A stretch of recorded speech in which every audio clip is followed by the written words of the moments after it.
I am originally from Ekasi lamakasi. Isimo sinzima lapha endlini. Sishubile isimo. Akukho lutho efrijini, ginqika isigubhu samanzi. Uyabona ekhaya kuyindlu 4 room, kodwa umndeni waxabana waze wadividwa phakathi umuzi kwakhiwa ubonda. Uma nezingane zakhe sihlala ku1 room.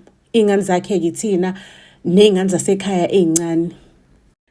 The only time la endlini kuba khona ukudla estofini sikwazi ukuthi sipheke it's when uma kufikile amadoda akhe, because uma beka busy bengena omalume abahlukahlukene lapha endlini ekhaya. Ngicela ukukutshela ukuthi umnyango wasekhaya uyabazi omalume abahlukahlukene. Lapho ke mangabe kuukuthi umalume ufike ebusuku kudividwa ngekhethini nje thina sibe ngale, kodwa sisuke sizwa yonke into abayenzayo. Kuthi mangabe kuukuthi semini sihlaliswe eminyango, uma zisha lapha endlini babe busy nomalume. Isimo sasekhaya bengingasithandi neze.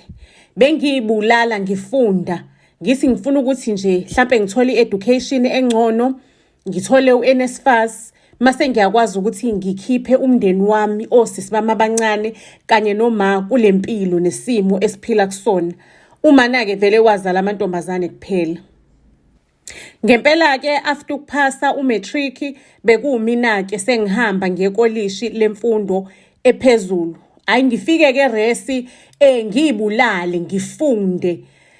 Kodwa inkinga ikhona bafethu, ikhona inkinga lapha eresi. Uyabona uNSFAS wami approve indawo yokuhlala kanye nezifundo, kodwa ukudla kwakungekho included.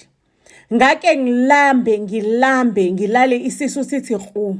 Ngicabanga ukuthi into engizoyithini le, ngizosurvive kanjani? Ngizosurvive kanjani ngilambe kanje? Ngizofunda kanjani ngilambe kanje? Cela ukunitshela ke, ngaze ngaqala manje kwaba khona abantu besilisa engibonana nabo. Angisho lento le ngiyifunde ekhaya, ngiyibone ekhaya ukuthi ukuzulala udlile kumele kube khona abantu besilisa obusy nabo. Cabanga ngoba phela uma naye ukuzabeka isinkwa etafuleni ekhaya kulale kudliwe, ulala nomuntu ngalelo langa sithola ukudla. Thina ekhaya siphila kanjalo nje, mouth to hand, hand to mouth. Iyona impilo yethu esiyiphilayo ekhaya. Ngabona ukuthi yabola eres ayikho into engizoyenza la, ngizobulawa indlala. Ake bafethu ngaba busy ngalamadoda, ngaba busy. Kwaze kwaba khona indoda vele eserious ngami ngithatha ingisa kuma vacations bafethu, because amanye amadoda nje bekafika athi mfa adlule.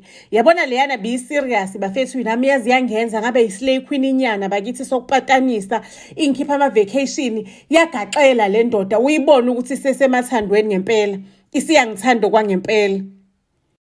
La eqala khona ukuthi kube nenkinga ingalelanga umfazi walendoda ethola found out ukuthi mina kahle ngibhizi nendoda yakhe, ngijola nendoda yakhe. Ngicela ukukutshela ukuthi ekutholeni kwakhe umfazi akarelaxanga, wathi singaphela ama side chick. Angisho nawazi ke ama side chick ukuthi these days aseyaposta, aseyayiveza on social media nje, afuna ukubanga uchuku. Wathi lo mfazi yabona le side chick ngizowalifundisa, ngilifundise lamanye ama side chick. Wahamba indawo ezihanjwe ebusuku. Vele ke in these nowadays le indawo lezi ayisahanjwa ebusuku, seyihambwa obala, kucace nje. Cela ukunitshela ukuthi emva kokuthi le mfazi lo angihambele indawo zabumnyama, hayibo amadoda ngangiwathandela into yokufa. Ngicela ukukutshela ukuthi ngangiwafuna la ngihlezi ngiphansi naphezulu ngo-Uber, ngiye emahoteleni, ngiyakuphi. Ngicela ukukutshela ukuthi nasesikoleni ngangingasakwazi ukufunda, sengiphazamiseka.